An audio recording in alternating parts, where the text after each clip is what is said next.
The email arrived at 6:12 a.m. I stared at my phone from the edge of a hotel bed in downtown Chicago, the city lights still blinking through the curtains like they didn't know my world had just stalled. The subject line felt like a verdict. Account temporarily suspended pending review. No greeting, no warning. Just words that turned 3 years of work into something frozen, inaccessible, out of my control. For 3 years, my logistics consulting firm had been my oxygen. I built it from my laptop, from borrowed Wi-Fi at coffee shops, from nights when sleep felt optional. I'd secured clients across 4 states, developed systems that ran smoother than companies 10 times my size, and proven I didn't need anyone's permission to succeed. Now, with one automated message, everything was paused. I read it twice, searching for context that wasn't there. Pending review. Review of what? My accounts had been spotless. My client feedback was stellar. I'd never missed a deadline, never cut corners, never given anyone reason to question my professionalism. I called customer support. Voicemail. I emailed compliance. Auto reply. Will respond within 5 to 7 business days. 5 to 7 days. Outside, Chicago was waking up, cars honking, people moving with purpose, the world continuing like nothing had changed. But for me, everything had stopped. Clients couldn't be contacted. Payments were halted. Access revoked. The suspension wasn't permanent, the email assured me, but reviews could take weeks. I was supposed to fly home Sunday. 2 more days of meetings, one last client dinner, then back to Atlanta. But sitting there, staring at the email that had rewritten my immediate future, I opened a new browser tab and searched for flights. The first one back to Atlanta left in 3 hours. I didn't hesitate, I booked it. I didn't tell my husband. At first, it wasn't about suspicion, it was about comfort. I wanted my own bed, his voice, something stable while everything else unraveled.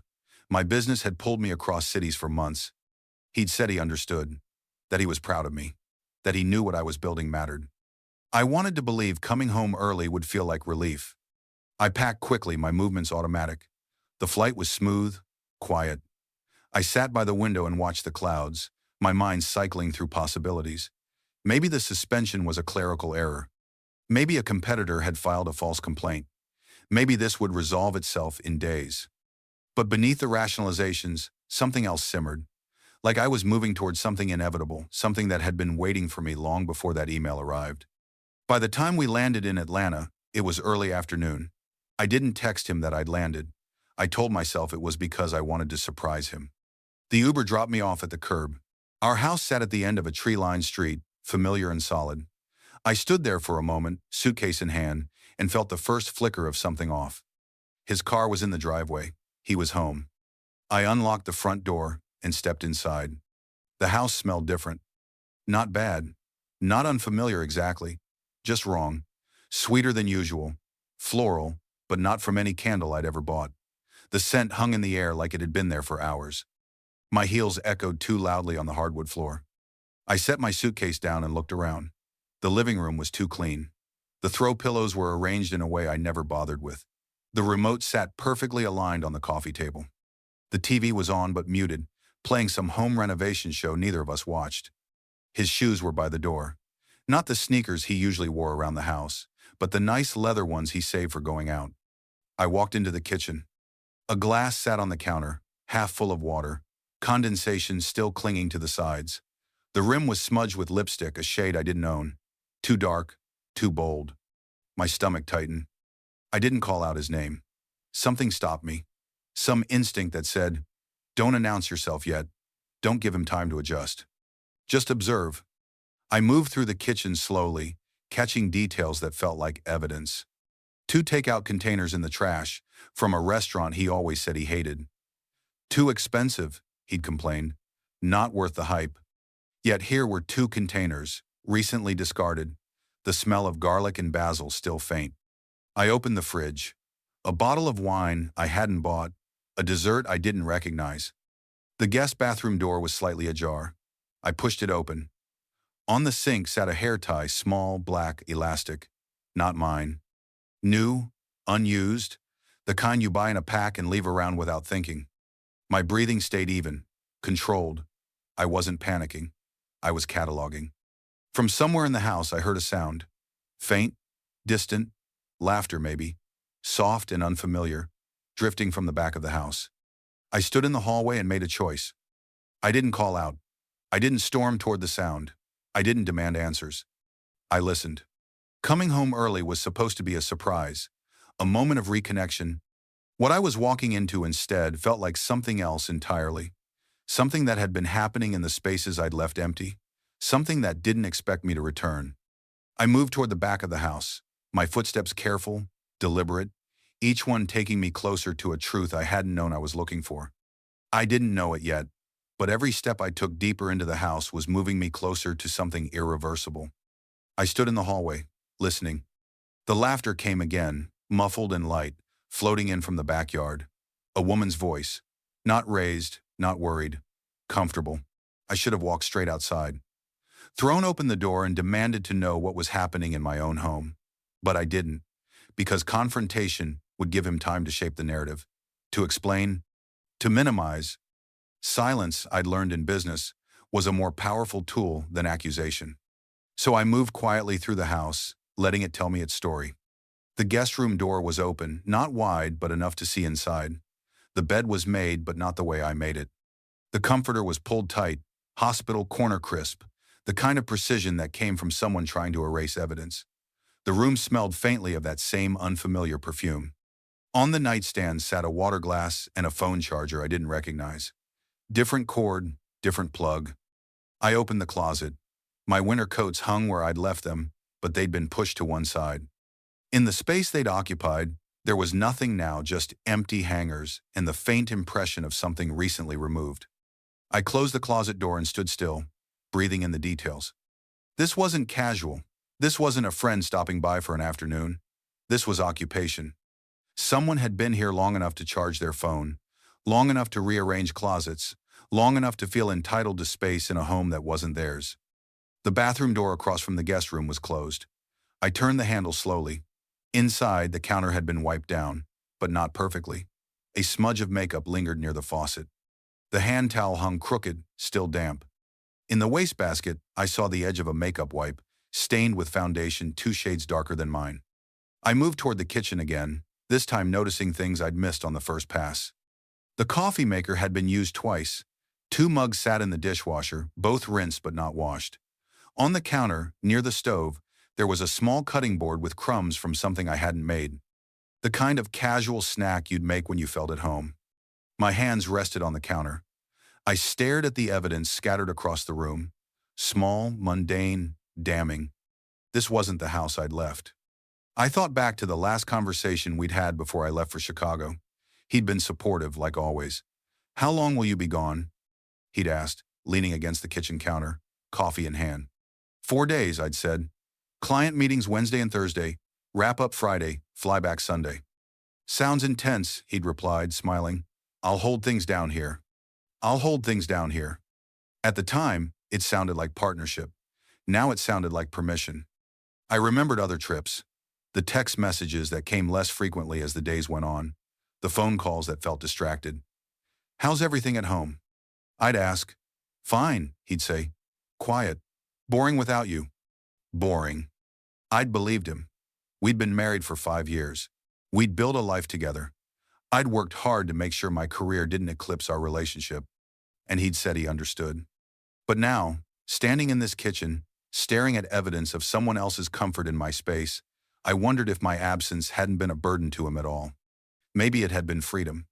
From outside, the laughter came again. Louder this time, closer. I moved toward the sliding glass door that led to the back patio, careful to stay out of view. The blinds were half drawn, just enough for me to see through without being seen. My husband stood near the patio table, shirtless, relaxed in a way I hadn't seen in months. His shoulders were loose, his posture open. He held a drink in one hand, something amber, probably whiskey, and gestured with the other as he spoke. He looked happy, unburdened. Across from him sat a woman. She was younger than me, late 20s maybe, dark hair pulled into a loose ponytail. She wore yoga pants and a hoodie, his hoodie, the faded navy one from his college years, the one with the small hole near the hem that he refused to throw away. She sat with her feet tucked beneath her on my outdoor chair. My chair, the one I'd picked out, the one I sat in on Sunday mornings with coffee and a book. They weren't touching. They weren't kissing. They weren't doing anything I could point to and call undeniable. But they were living. That was the word that came to me, sharp and clear. They weren't sneaking. They weren't hiding. They were living, comfortably, in a space that had been mine, acting like the world they'd built in my absence was the only one that mattered. He said something I couldn't hear, and she laughed, throwing her head back. Easy. Familiar. I watched them for 30 seconds, maybe a minute, long enough to understand that this wasn't new, this wasn't a mistake or a moment of weakness. This was routine. He never thought I'd come home early. My absence hadn't worried him. It had freed him. I stepped back from the glass door, my heart pounding, not with panic, but with something colder. Clarity. I didn't interrupt them. I didn't throw open the door and demand explanations. I turned and walked upstairs. Our bedroom looked untouched at first glance. The bed was made his sides smooth, mine still creased from where I'd last slept in it. But when I looked closer, I noticed the sheets had been changed. These weren't the ones I'd put on before I left. These were the backup set, the ones we kept in the linen closet for guests. I opened the closet. One of my garment bags was missing. The one I used for travel, the one I kept hanging in the back. Gone. On his side, his clothes were pushed more tightly together than usual, like something had occupied the space recently and been removed in a hurry. I checked the dresser. My jewelry box sat undisturbed, but when I opened the top drawer, I saw that my spare set of house keys was missing. The spare key hook by the bedroom door was empty. I sat on the edge of the bed, the pieces assembling themselves in my mind like a logistics puzzle I was paid to solve. Someone had been given access. Someone had been staying here. And when I decided to come home early, there had been just enough time to clear out the most obvious evidence, but not enough time to erase everything. My phone buzzed in my pocket. I pulled it out. A notification from my business account. An internal system alert I hadn't seen before. I opened it. It was a compliance note buried in the back end of my account. The kind of thing most users would never see unless they knew where to look. Anonymous complaint filed 11/14. Pending review. Concerns regarding account holders' availability and professional focus. I read the date again. November 14th. 3 weeks ago. Right in the middle of my longest stretch of travel. Right when I'd been at my busiest, my most distracted. I opened the full report. The complaint was vague, professional, carefully worded. It questioned whether I was maintaining the level of service my clients deserved, whether my frequent absences were affecting my reliability, whether I was spread too thin. It was the kind of complaint that sounded reasonable on the surface, the kind that would trigger a review, freeze an account, force someone to prove themselves all over again. And it was anonymous. But the timing wasn't. I looked up from my phone, staring at the freshly made bed, the missing garment bag, the empty key hook. This wasn't coincidence. This was coordinated. I sat on the edge of the bed, staring at my phone screen until the words blurred. Anonymous complaint, filed 11/14. 3 weeks ago. I scrolled back through my calendar, pulling up November 14th. I'd been in Dallas that day, back-to-back client meetings from 8 a.m. until nearly 7 p.m., followed by a dinner that ran late. I remembered texting my husband around 10 p.m., exhausted, telling him I'd probably just crash and call him in the morning. He'd responded with a single thumbs-up emoji. At the time, I'd thought nothing of it. But now, staring at that date, I wondered what he'd been doing while I was 1,000 miles away, too tired to call, too distracted to notice anything wrong.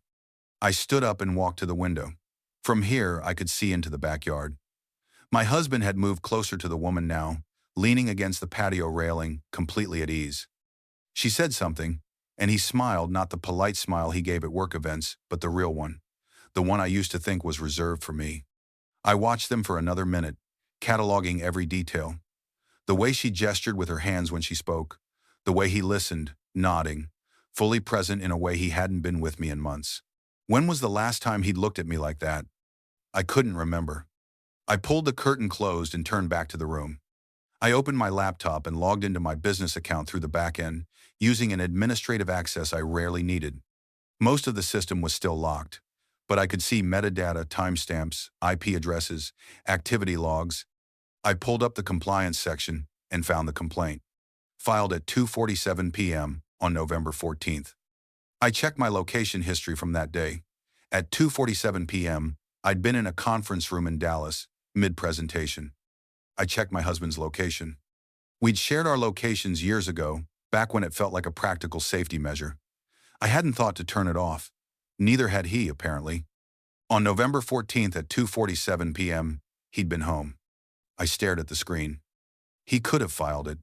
The thought arrived quietly, but it didn't feel like a revelation.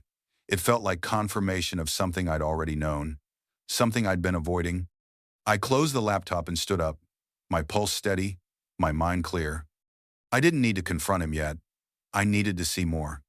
I walked back downstairs, moving carefully, quietly. From the kitchen, I could hear their voices more clearly, now muffled but distinct. He was telling a story about something that had happened at work. She laughed at the punchline. I didn't go outside.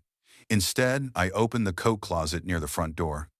My winter coat hung where I'd left it, but behind it, pushed to the back, was a small duffel bag I didn't recognize.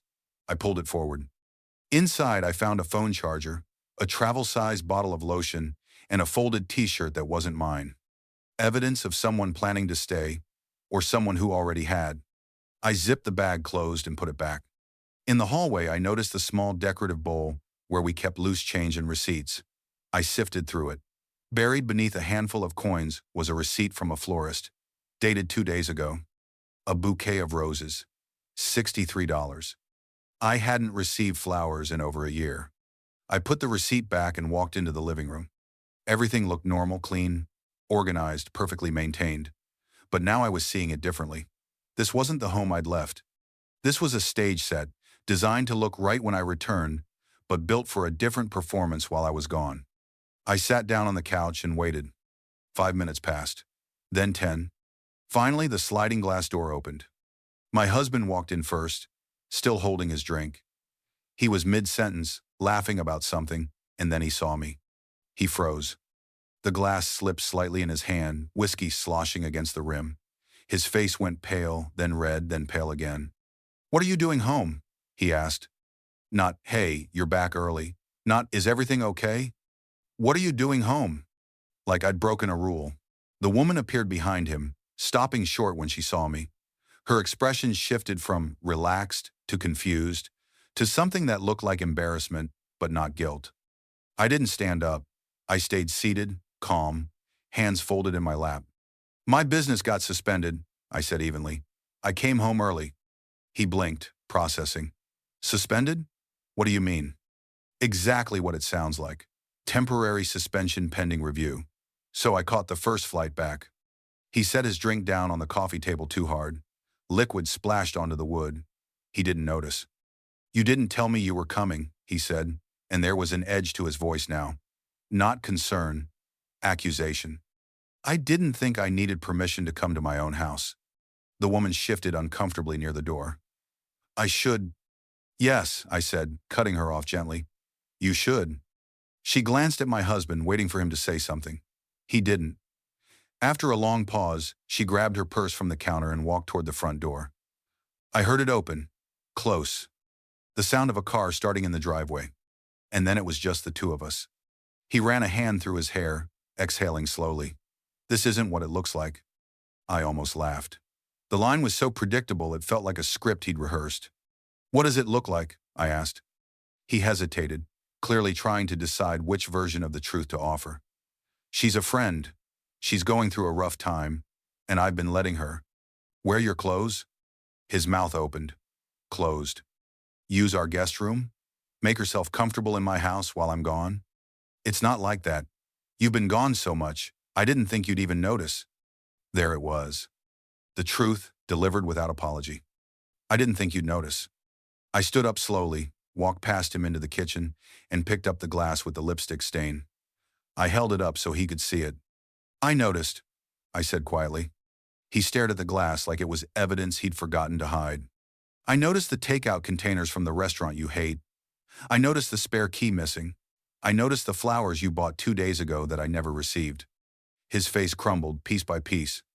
"And I noticed," I continued, my voice steady, "that someone filed an anonymous complaint against my business 3 weeks ago. Right when I was at my busiest. Right when I was the most distracted." He went completely still. "I don't know what you're implying," he said. but the words sounded hollow. I'm not implying anything. I'm telling you what I know. I walked past him, heading toward the stairs. Where are you going? He called after me. To unpack. And then we're going to have a very long conversation. I climbed the stairs slowly, deliberately, leaving him standing in the kitchen with his half-finished drink and his collapsing excuses. Behind me, I heard him sink into a chair. This wasn't coincidence. This was coordinated. And now he knew I knew. I sat on the bed upstairs, laptop open, pulling up everything I could find about the complaint filed against my business. The anonymous submission had come through the platform's reporting system, designed for clients or partners to flag concerns without fear of retaliation. Meant to protect whistleblowers reporting genuine issues like fraud or negligence. But it could also be weaponized. I read through the complaint again, more carefully this time. The account holder has demonstrated patterns of unavailability that may compromise service quality. Multiple scheduling conflicts and delayed responses suggest a lack of professional focus. Recommend account review to ensure compliance with platform standards. Vague enough to sound legitimate, specific enough to trigger a formal review, and entirely false. I pulled up my email archives and cross-referenced every client interaction from the past 6 months. Response times averaged under 2 hours. Every project had been delivered on time or early. Client satisfaction scores were above 95%. I had documentation for everything. Whoever filed this complaint hadn't based it on reality. They'd based it on the optics of my travel schedule, the perception that someone who traveled frequently couldn't possibly be reliable. It was the kind of accusation that played into old biases, the kind that made people question whether a woman could really balance ambition with responsibility. And the timing was surgical. I scrolled back through my calendar, marking every business trip I'd taken in the past 3 months. 7 trips total. The longest had been 5 days, the shortest overnight. I pulled up my text history with my husband. November 12th, heading to Dallas tomorrow, back Friday, love you. November 14th, long day, crashing early, talk tomorrow. November 15th, meetings running late, probably won't call tonight. I stared at that last message. I'd been apologizing for my schedule, for my ambition, for the very thing that was supposed to make us more secure, and he'd been waiting for me to be distracted enough not to notice what he was doing. I heard footsteps on the stairs, slow, hesitant. He appeared in the doorway, hands in his pockets, trying to look casual. It didn't work. His shoulders were tense, his jaw tight. "Can we talk?" he asked. "I'm listening," I said, not closing my laptop. He stepped inside, hovering near the dresser. "I know this looks bad." I didn't respond. "But you have to understand it's been hard. You're always working, always traveling. I feel like I'm married to someone who's never here." I looked up at him. And I was lonely. "So you invited someone else into our home?" "It wasn't like that. She's just a friend. Someone I could talk to when you weren't around. A friend who sleeps in our guest room.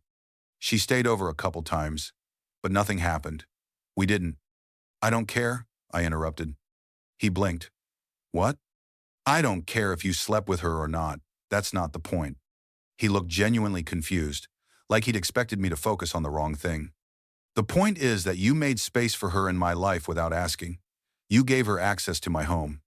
You let her wear your clothes, sit in my chair, exist in spaces I built while I was out building something else. I didn't think." "No, you didn't think I'd come home early. You didn't think I'd notice. You thought you had time." His face flushed. "That's not fair." "What's not fair is that someone filed a complaint against my business 3 weeks ago, and the only person who benefits from my career being disrupted is you." He went rigid. "You think I did that? Did you?" "No," he said, but his voice cracked. I stepped closer. "Then who did?" He didn't answer. "Because I've been going through the timeline. And it's interesting, the complaint was filed on a day I was traveling, from an IP address that originated in Atlanta. During a time when you were home." His eyes widened. "You're tracking me? We share locations. Have for years. You just forgot." He opened his mouth, then closed it. "So I'll ask again. Did you file that complaint?" The silence stretched. Finally, he exhaled, shoulders sagging. "I didn't file it." "But you know who did." He looked away. "She was trying to help," he said after a long pause. She thought, if your business slowed down, you'd be home more, that it would be good for us. The room felt like it had dropped 10 degrees. She filed the complaint because you told her I was never home. He didn't deny it. You complained about me to someone you were letting live in my house, and instead of telling you that was inappropriate, she decided to sabotage my career. It wasn't sabotage. She was just concerned. Don't, I said, cutting him off. Don't insult me by calling this concern. He flinched. I walked past him, heading toward the closet. I pulled out a small overnight bag and started packing. What are you doing? He asked. What does it look like? You're leaving? I turned to face him. No, you are. He stared at me. This is my house too. Then we'll figure that out with lawyers. But tonight, you're staying somewhere else. You can't just kick me out. I'm not kicking you out. I'm asking you to leave. Because if you stay, I'm going to say things I won't be able to take back. He stood there, frozen, clearly trying to decide if he should fight back or retreat. Finally, he nodded. Fine, I'll stay at a hotel. Good. He grabbed a few things from his side of the closet, moving quickly, avoiding eye contact. When he reached the bedroom door, he paused. I'm sorry, he said quietly. I didn't respond. He left. I heard him walk downstairs, heard the front door open and close, heard his car start in the driveway, and then the house was silent. I sat back down on the bed, staring at the wall. This wasn't just infidelity. This was sabotage disguised as concern. And I'd almost missed it. He came back the next morning. I heard his key in the lock just after 8 a.m. I was in the kitchen, coffee in hand, already dressed. I'd been awake since 5, unable to sleep, my mind cycling through everything I'd learned. He walked in cautiously, like he wasn't sure of his welcome. We need to talk, he said. I know. He set his keys on the counter, the small clink of metal on marble too loud in the quiet house. He looked tired. I didn't sleep. I kept thinking about what you said. I sipped my coffee, waited. And you're right, I should have told you. About her, about how I was feeling, all of it. It sounded rehearsed. Like he'd practiced this in the hotel mirror. But you have to understand, it's been really hard. You're always gone. Always prioritizing work over us. I felt like I didn't matter anymore. There it was. The justification. So you felt neglected, I said evenly. Yes. And instead of talking to me about it, you invited someone else into our life. It wasn't like that. It just happened. Things don't just happen. You gave her a key. You let her stay here. You told her things about our marriage that you never told me. Those are choices. He shifted uncomfortably. I know, but... And then, when my being gone became inconvenient for you, she filed a complaint against my business. She thought she was helping. Helping who? Because it sure wasn't me. He didn't answer. I set my coffee down and leaned against the counter. Let me ask you something. When did you stop being proud of what I built? He looked startled. I am proud. When? Because I remember a time when you used to brag about my business. You'd tell people at parties how I started from nothing, how I was doing something that mattered. When did that change? He was quiet for a long moment. When it started taking you away from me, he said finally. And there it was, the truth beneath all the excuses. You weren't proud. You were threatened. That's not. You liked the idea of me being successful, as long as it didn't make you feel small, as long as I was still home for dinner, as long as my ambition didn't inconvenience you. That's not fair. I supported you. I encouraged you. I never asked you to stop. No, you just resented me for not stopping on my own. He opened his mouth to argue, then closed it. You wanted me to read your mind, to notice that you were unhappy and sacrifice what I'd built to fix it. But you never actually said anything. You just punished me. I didn't punish you. You let someone sabotage my business. I didn't know she was going to do that, he insisted. But you didn't stop her after. You didn't tell me. You didn't warn me. You just let it happen. He looked at the floor. And when my account got suspended and I came home, your first question wasn't, "Are you okay?" It was, "What are you doing home?" Like I'd interrupted something. His jaw tightened. I was surprised. You were caught.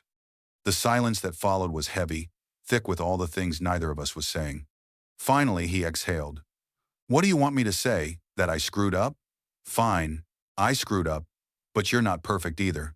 You chose your career over us. I chose my career because I wanted to build something that mattered.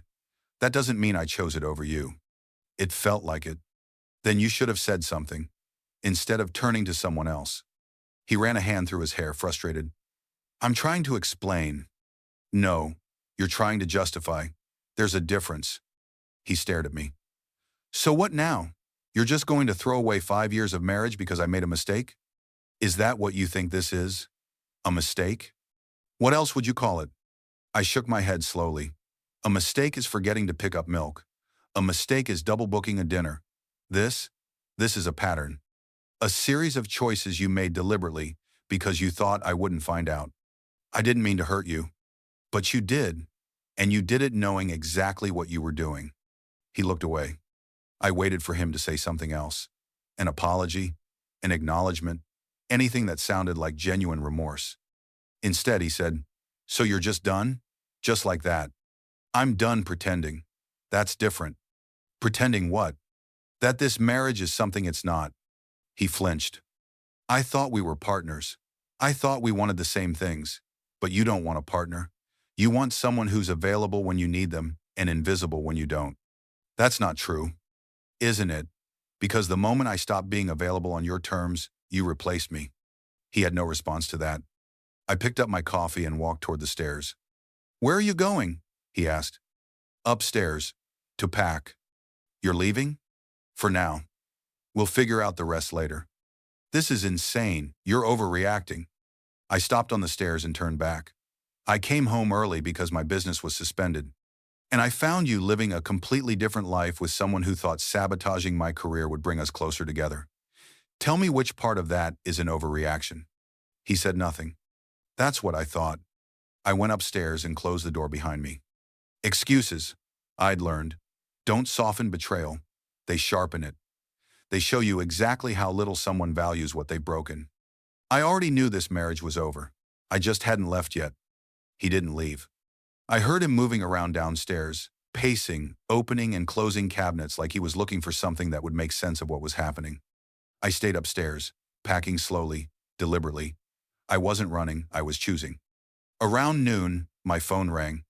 The business platform's compliance department. Miss Chen, the woman on the line said, we've completed our preliminary review of your account. I sat down on the bed. And?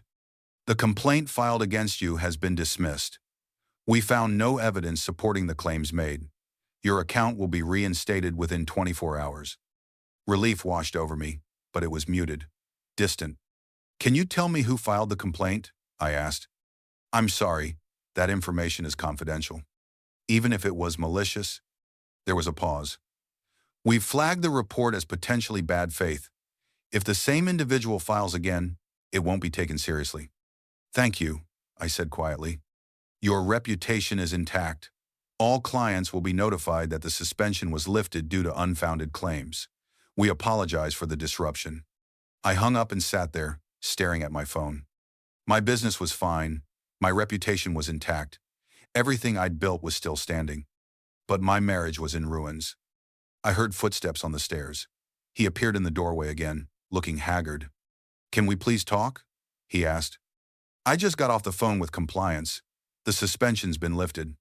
He blinked. That's great. Is it? Of course it is. That's what you wanted, right? What I wanted was to come home and feel safe, to feel like my partner had my back. I do have your back. No, you don't.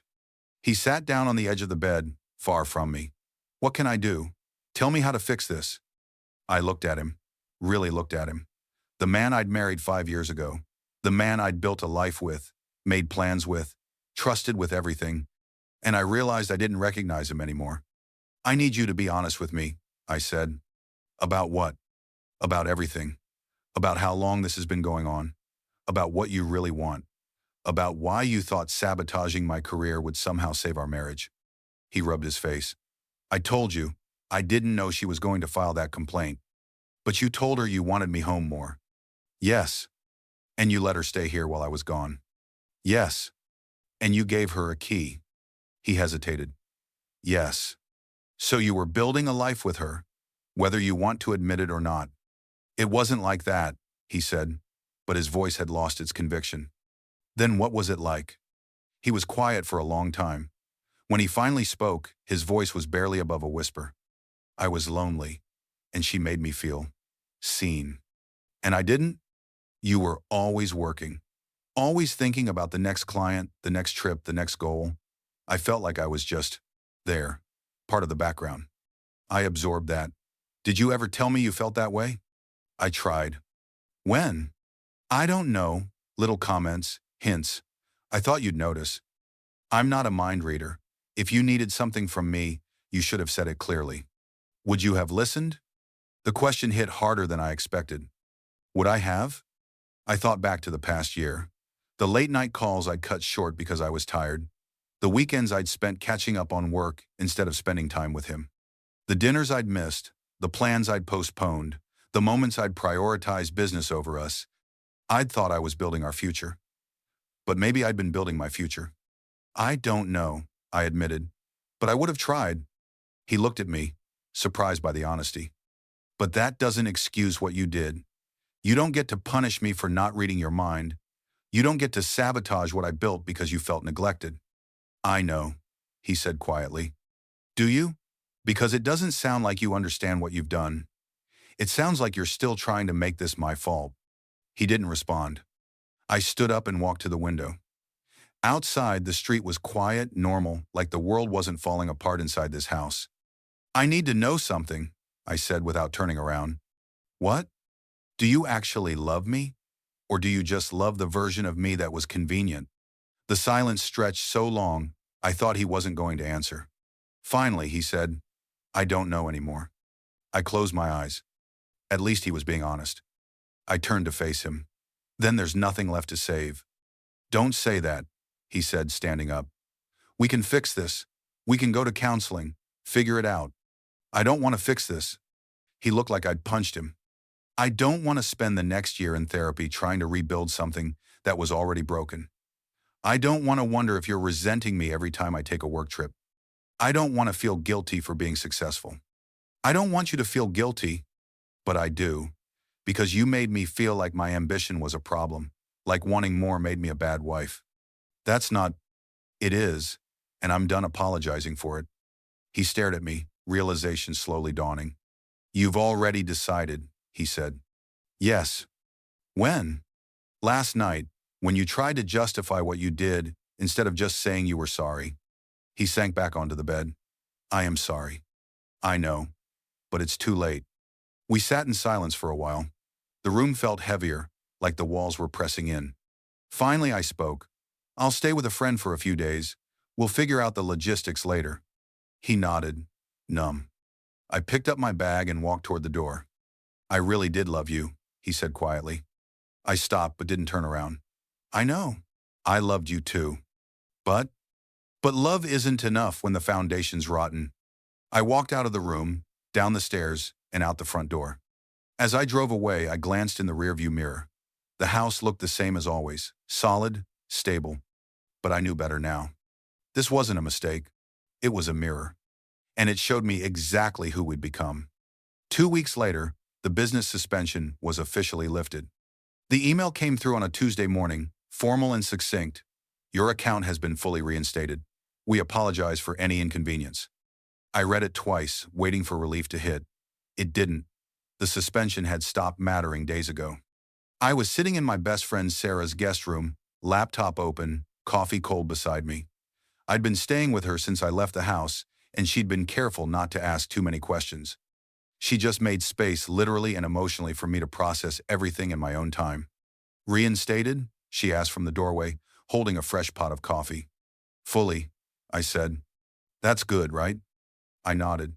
Yeah, it's good. She poured me a new cup, studying my face. You don't look relieved. I am. I don't know. It feels smaller than it should.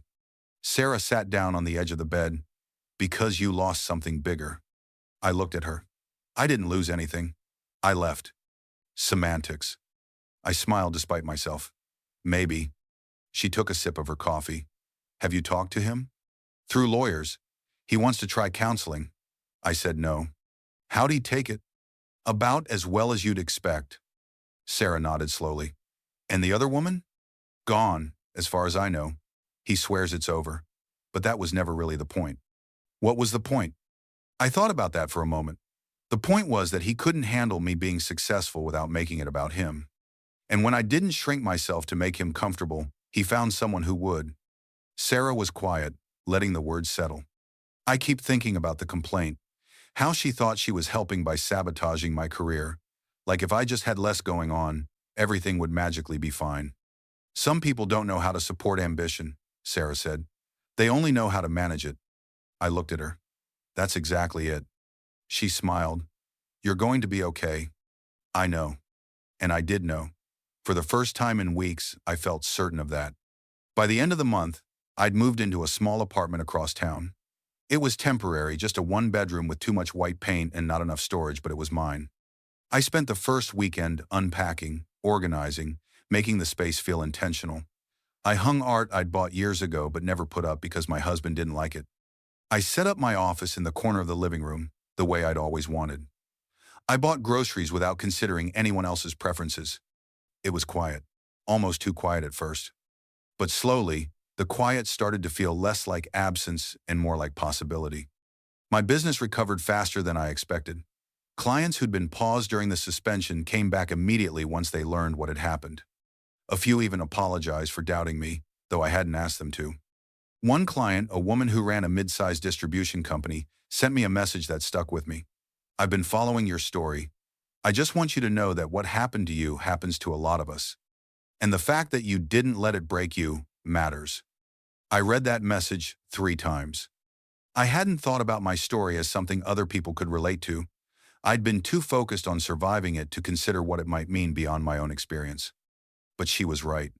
This wasn't just about me. It was about what happens when ambition threatens someone's sense of control, when success becomes an inconvenience instead of something to celebrate, when love gets conditional. I started talking about it more openly, not in a bitter way, but in a factual one. When people asked why my marriage ended, I didn't sugarcoat it.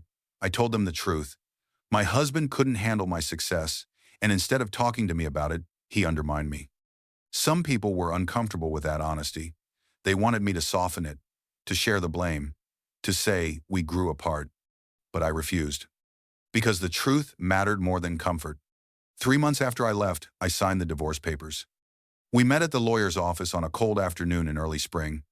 He looked tired, older somehow, like the weight of what he'd done had finally settled. We didn't talk beyond the necessary pleasantries. There was nothing left to say. He signed his name. I signed mine. And just like that, it was over. Walking out of that office, I felt lighter than I had in years. Not because I was happy to be divorced, but because I was finally free. Free from justifying my ambition. Free from shrinking myself to fit someone else's expectations. Free from a relationship that required me to be less than I was. 6 months later, I landed the biggest client of my career. A national logistics contract that would double my revenue and expand my team from just me to 5 employees.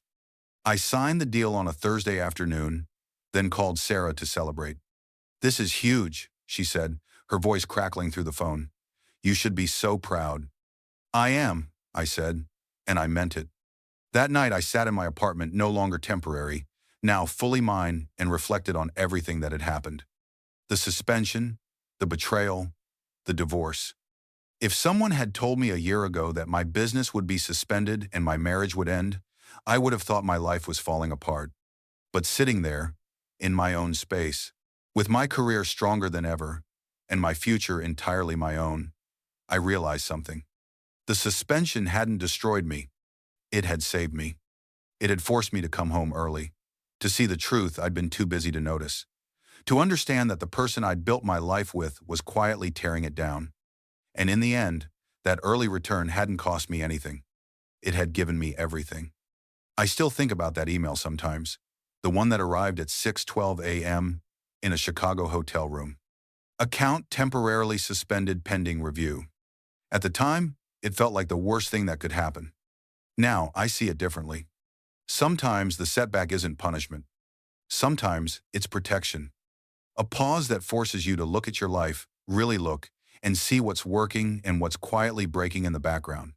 Coming home early didn't save my marriage, but it saved me. And in the end, that was the only thing that mattered. If there's one thing I want people to take from my story, it's this. Don't apologize for your ambition. Don't shrink yourself to make others comfortable. And don't ignore the signs just because confronting them is inconvenient. The truth will find you eventually. The only question is whether you'll be ready for it.